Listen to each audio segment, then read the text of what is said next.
Welcome to Live Kindly. Epictetus once said, "Of one thing beware, O man. See what is the price at which you sell your will. If you do nothing else, do not sell your will cheap." In the modern world, Stoicism is often defined as the endurance of pain or hardship without displaying feelings and without complaint. But the original philosophy encompasses much more than just an attitude.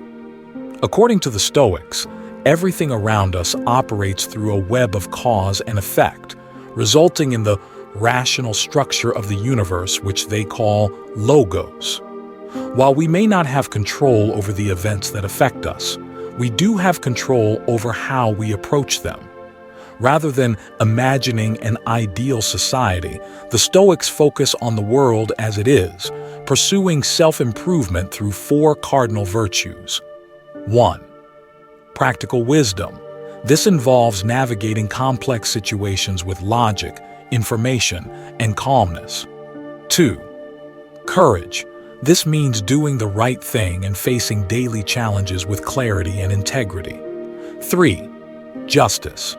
This virtue entails treating every human being, regardless of their status, with fairness and kindness. 4. Temperance. This is the practice of exercising moderation and self-control in all aspects of life. Stoicism was an active school of philosophy for several centuries in Greece and Rome, but as a formal institution, it eventually faded away. Nevertheless, its influence has continued to inspire numerous business leaders, politicians, and athletes to this day. This is why, in this video, we'll be discussing 12 practical exercises from the book How to Be a Stoic by Massimo Pigliucci, which uses Epictetus's Enchiridion as a guide for mastering the four Stoic virtues in the modern world. Number 1. Remind yourself of the impermanence of things. In the words of Epictetus, when giving your child or wife a kiss, repeat to yourself, "I am kissing a mortal." This profound reminder underscores a fundamental Stoic principle. Change is a universal law of nature. Life is in a constant state of flux, and its ephemeral nature means that the people we care about can be taken from us suddenly and without warning. This exercise serves to remind us of the preciousness of our loved ones and the fleeting nature of our time with them. It encourages us to appreciate what we have now, recognizing that it might be gone tomorrow. Life is impermanent, and acknowledging this fact helps us to live more fully and mindfully. By keeping in mind that we are fortunate to enjoy the things and people in our lives, we cultivate gratitude. This awareness that our enjoyment might end abruptly, and we might never have these experiences again, teaches us to appreciate them without feeling entitled or clinging to them. Learn to enjoy the people and things around you without attachment. This means cherishing moments and relationships while understanding that they are not ours to keep forever. By doing so, we can embrace life's impermanence and find deeper joy and contentment in the present moment. Number 2. How can I use virtue here and now? Epictetus informs us that for every challenge, we should remember the resources we have within us to cope with it. According to the Stoics, we should use every occasion, every challenge as an opportunity to exercise our virtue, to become better human beings through constant application. Consider the example of feeling upset about not getting a promotion you believed you deserved. It's natural to feel envious of the colleague who received it instead, or to be angry at your boss for overlooking you. However, by keeping in mind your overarching goal of being a decent person who doesn't engage in unvirtuous actions or compromise your integrity, you can let go of these negative feelings. Instead of dwelling on resentment, take this situation as a learning opportunity. Reflect on how you can improve your work performance and develop your skills further. This shift in perspective aligns with the Stoic principle of focusing on what is within your control and using setbacks as a means to grow. The truth is, we all possess more self-control, endurance, and patience than we often realize. By tapping into these inner resources, we can navigate challenges more effectively and maintain our integrity. Embrace each challenge as a chance to reinforce your virtues and become a stronger, more resilient individual. Number 3. Other-ize. According to Epictetus, when someone's wife or child dies, we routinely say, "Well, that's part of life." But if the loss involves our own family, we immediately think, poor me." Epictetus reminds us of the stark contrast in how we perceive events affecting others versus those affecting ourselves. It's easy to remain calm when inconveniences or even disasters happen to others rather than to us. For instance, when your friend loses or breaks his phone, you might tell him that it's just a phone and he can simply buy a new one. However, when you break your own phone, you might lose your composure. In more serious matters, like the death of a friend's spouse, you might console him by saying that death is a part of life and that she is in a better place now. Yet, when you lose someone dear to you, maintaining equanimity becomes much harder. This exercise is not about equating the loss of a phone with the loss of a spouse, but about understanding that accidents, injuries, disease, and death are all unavoidable aspects of life. While it is natural to feel distraught over such events, we can find solace in recognizing that they follow the normal order of things. The universe does not target anyone specifically. These events are simply part of the human experience. Epictetus encourages us to extend the same calmness and rational perspective we offer others to ourselves. By doing so, we can better manage our emotional responses and maintain our inner peace. Recognizing the inevitability of life's challenges can help us approach them with greater resilience and composure. Number 4. Choose your company well. Epictetus says, "Avoid fraternizing with non-philosophers. If you must, though, be careful not to sink to their level because, if a companion is dirty, his friends cannot help but get a little dirty too, no matter how clean they started out." He advises us to pay very close attention to whom we spend our time with. This is great advice since life is short. Temptation and waste are always lurking, and so we need to pay attention to what we're doing and who our companions are. To lead a virtuous life, it's crucial to surround ourselves with people who are also committed to virtue and character cultivation. Aristotle once said that we should seek friendships with those who are better than ourselves so that we can learn and grow from their example. Reflect on the people you meet and spend time with. Are they making you a better person? Do they encourage you to push forward and hold you accountable? Or do they drag you down to their level? Consciously consider whom you allow into your life. By spending time with those who inspire and uplift you, you will be more likely to stay on a path of self-improvement and virtue. By being mindful of your associations and choosing to spend time with those who enhance your character, you can create a supportive environment that fosters personal and spiritual growth. Number 5. Don't speak too much about yourself. As we learn from Epictetus, in your conversation, don't dwell at excessive length on your own deeds or adventures. Just because you enjoy recounting your exploits doesn't mean that others derive the same pleasure from hearing about them. We're all guilty of talking too much about ourselves. Research indicates that we spend about 30–40% of our conversation time discussing ourselves, which is significant. Studies have shown that talking about ourselves activates the mesolimbic dopamine system, the same part of our brain that experiences pleasure through things like food, sex, and money. However, the truth is that no one wants to sit through a slideshow of your latest vacation, even when presented as tiny pictures on your latest shiny iPhone. No one really enjoys listening to someone go on and on about themselves. It's pretty safe to say that we're not as interesting as we think we are.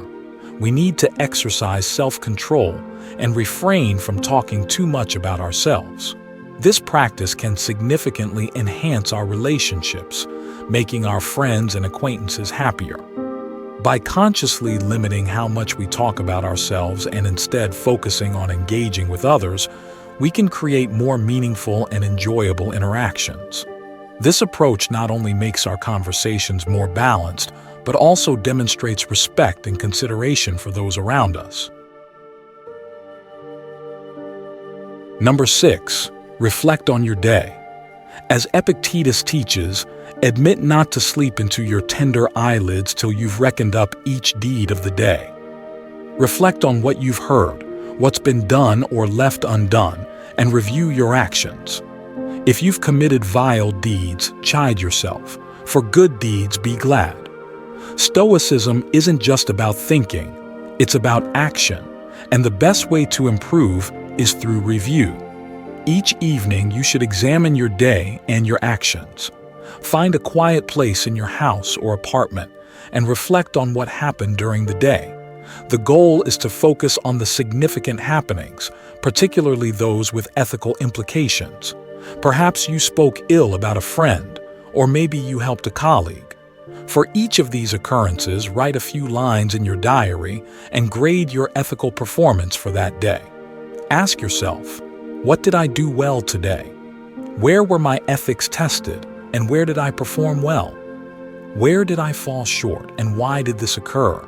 How can I improve going forward?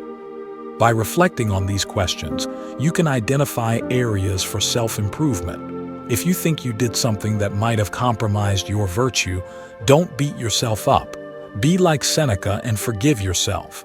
Have some self-compassion. Research shows that forgiving yourself, rather than harshly criticizing yourself, helps prevent procrastination and promotes personal growth. Don't just focus on your shortcomings. Also consider what you did well so you can repeat those actions tomorrow. Most importantly, be grateful for the good that happened today.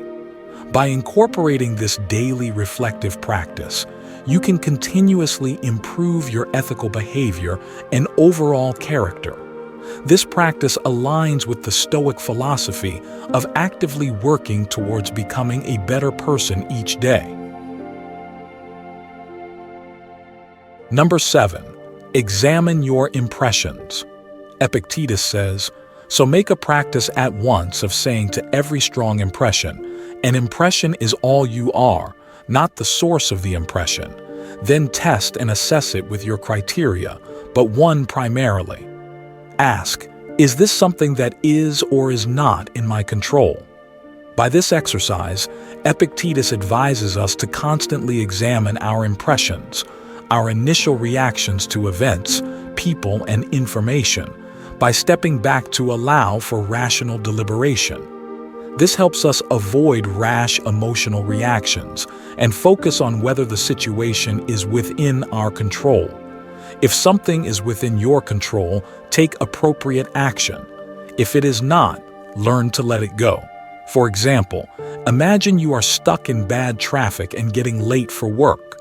While you could have preemptively managed this by leaving earlier, once you are stuck, the traffic is beyond your control. Instead of getting irritated or angry, you could choose to listen to music, stay calm, and carry on. Applying this Stoic exercise can help you navigate life's challenges with greater calm and clarity. By focusing on what you can control and letting go of what you cannot, you reduce unnecessary stress and cultivate a more peaceful state of mind. Number 8. The reverse clause. According to Epictetus, whenever planning and taking action, mentally rehearse what the plan entails. It isn't true that bad things only happen to bad people. Whether good or bad, each of us will face various situations. This exercise is about facing these situations with your best abilities while leaving the outcome to fate. For instance, suppose you're being considered for a promotion at your job. While it's natural to think that the goal is to get the promotion, the outcome is not within your control. It can only be influenced by you. Therefore, you should make your goal something that is actually within your power, not something that fate can rob you of. In this case, your goal should be to put together the best promotion file you can before the decision is made. You may get the promotion, but there are also chances that you won't. The idea isn't to absorb the injustice of not getting a promotion that you feel you richly deserved. Instead, it's to employ the wisdom that sometimes things won't go your way even if you do your best, regardless of whether you deserve the promotion or not. By practicing these steps, you can navigate situations with greater calm and clarity, focusing on your actions rather than fixating on the outcomes. This approach helps you maintain a sense of control over your life and reduces the stress associated with unpredictable results. Number 9. Pause and take a deep breath. As we learn from the words of Epictetus, remember, it's not enough to be hit or insulted to be harmed. You must believe that you're being harmed. If someone succeeds in provoking you, realize that your mind is complicit in the provocation, which is why it's essential that we not respond impulsively to impressions. Take a moment before reacting, and you'll find it easier to maintain control. This advice, while simple, is indeed challenging to implement, yet it is incredibly important. The idea behind this exercise is to rationally examine our impressions, whether they are negative, like insults, or positive, like feelings of lust. We need to resist the impulse to react immediately and instinctively to potentially problematic situations. Instead, we must pause, take a deep breath, and perhaps go for a walk around the block. Only then should we consider the issue with logic and calmness. By seriously practicing this exercise, you will notice a dramatic improvement in how you handle challenging situations. This will lead to positive feedback from others who will also see these improvements in you. Your ability to remain composed and rational will not only enhance your personal well-being, but also positively impact your relationships and interactions with others. Number 10. Speak little and well. Epictetus says, "Let silence be your goal for the most part. Say only what is necessary and be brief about it. On the rare occasions when you're called upon to speak, then speak, but never about banalities like gladiators, horses, sports, food and drink, commonplace stuff. Above all, don't gossip about people, praising, blaming, or comparing them." Epictetus provides us with a list of things we should avoid discussing. While we may not talk much about gladiators these days, we do frequently discuss star athletes, movie and music stars, and other celebrities, often avoiding more difficult topics because we've been conditioned to think that serious talk is boring or requires more background knowledge and attention than we associate with good conversation. Epictetus also advises us to stay away from conversations that involve gossiping and passing judgments on people. Indulging in gossip and judging those who are not present to defend themselves simply does not align with virtuous behavior. Initially, this exercise may feel unnatural, but over time, the habit will become ingrained.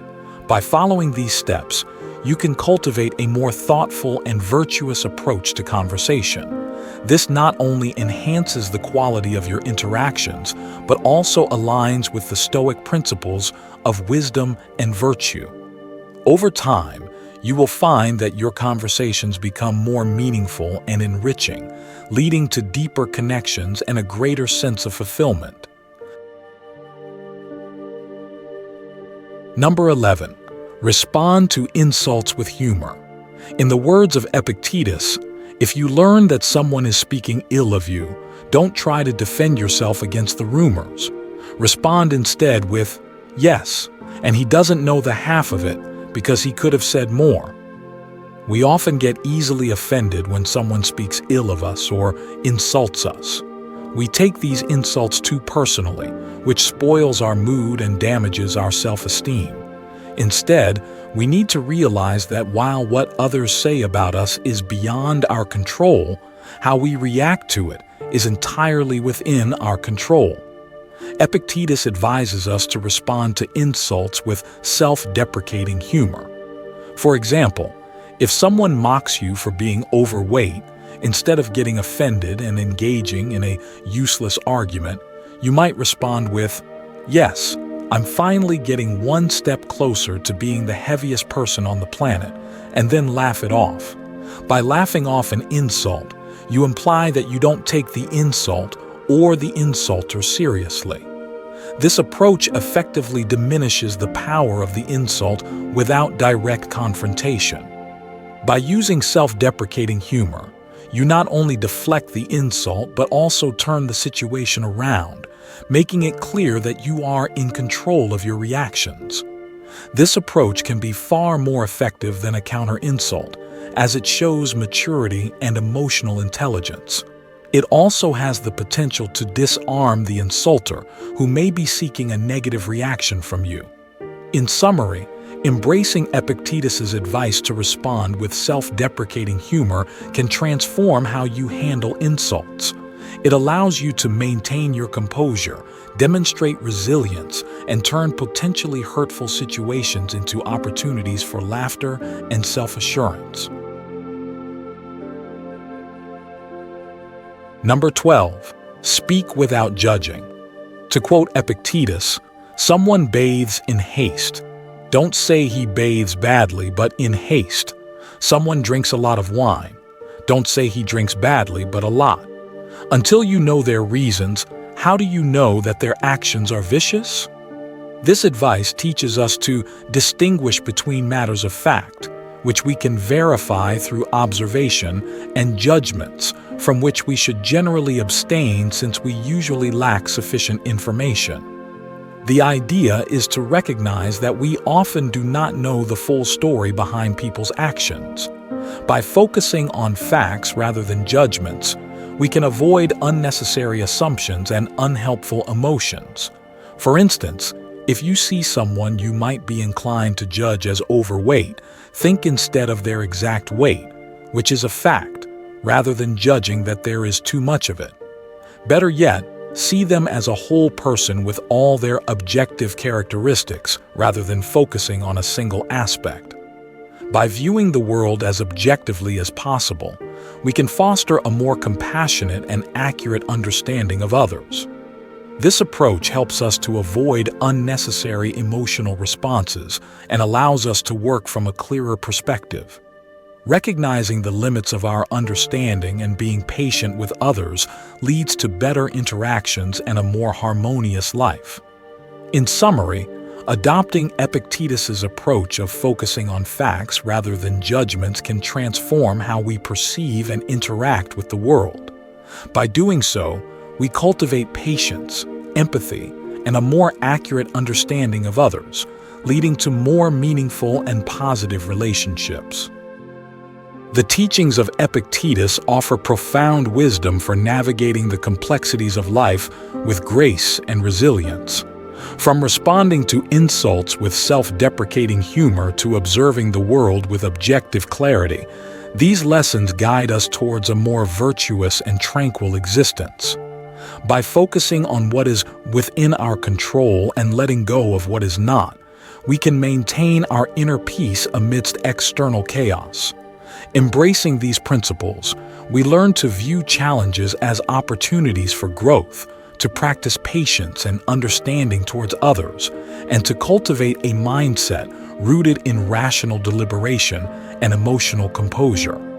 As we incorporate these Stoic practices into our daily lives, we not only enhance our personal well-being, but also contribute positively to the world around us. Let us strive to live by these timeless lessons, continuously improving ourselves and fostering a more harmonious and thoughtful society. If you found value in these lessons, Please make sure to subscribe to our channel for more insights and wisdom from ancient philosophers. Your support helps us continue to share meaningful content that can inspire and guide you on your journey towards a better life. Thank you so much for watching, and we look forward to bringing you more enriching and thought-provoking material. Stay curious, stay mindful, and continue your pursuit of wisdom with us.